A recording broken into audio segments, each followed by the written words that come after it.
I have never used a Mac in my life. This is a MacBook Air 2019. I'm going to be using this for the next 7 days for exclusively everything. This should be really interesting. Okay, so currently we are in day 1 of switching to the MacBook Air and it's giving me a headache.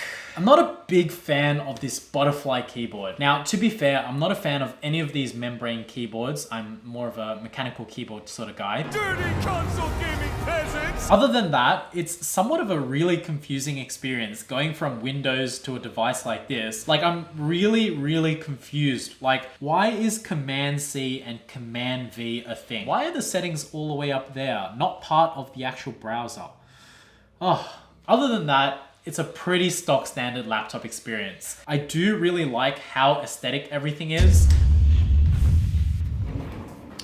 So we're at day 3 now. Day 2 and day 3 were really similar. Holy crap, there are so many issues. I don't know if this is because I'm so used to like Windows devices, but I tried to program my mechanical keyboard to use with my MacBook, and they do have Mac compatibility, but oh my god, it was so difficult in order to pair these things together. Like, I know this is a problem with like the software of the keyboard and not like the Mac itself, and so I should probably be nicer to this device. Why is there so many buttons? Like, seriously, for what purpose do you have all these buttons for? Like, they don't serve a purpose. I mean, they do, I'm sure they do. Why make life so difficult for? Something else that I noticed is that it's really difficult to get third-party apps to actually run. Like, you have to jump through so many hoops. Holy crap. Tim Cook, stop holding my hand. So I'm not just going to sit here and Apple bash. I'm really enjoying this user experience. Yes, it's really intuitive. I really am enjoying this entire experience. This device is really giving me bang for buck. Like, I'm very impressed by how this entire thing runs. The only thing that I'm really shocked by, but actually I shouldn't be that shocked by, Google Chrome runs so horribly on this device. To be fair, this only has 8 GB of RAM, but my Surface Pro also had 8 GB of RAM and it didn't struggle as much with like processors like this. I'll see you on day 5. Okay. Day 5, huh?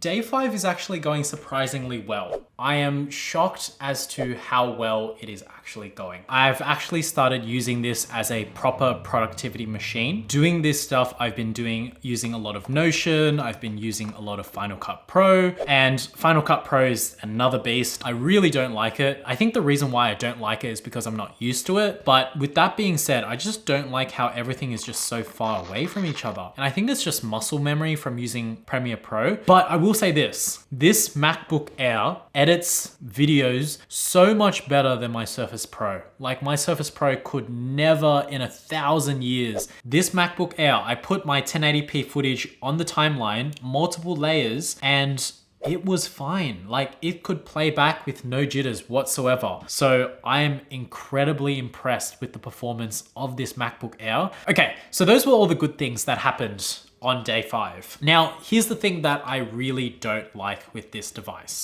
Now, first and foremost, why does a laptop only have 2 USB-C ports? That is abysmal. That is robbery. I can't really talk because on the Surface Pro, we only have 1 USB port, and that drove me nuts. And this is also driving me nuts, the fact that I only have 2 USB-C ports. And they're not even Thunderbolt, I don't think. Yeah, they're not Thunderbolt. The other thing that I absolutely can't stand with this device is the full screen capabilities. So when you full screen something on this device, it's just so difficult to work with. Like, you full screen an application and you just can't see anything else whatsoever. And I know that you can actually double click in order to full screen it, but it doesn't work the same like on Windows. Like, on Windows, everything, it just works so well when you alt tab or when you change tabs between different things. But here it's just, I can't describe it in any other way other than clunky. And I know that I can like triple swipe down to see all of my different things here,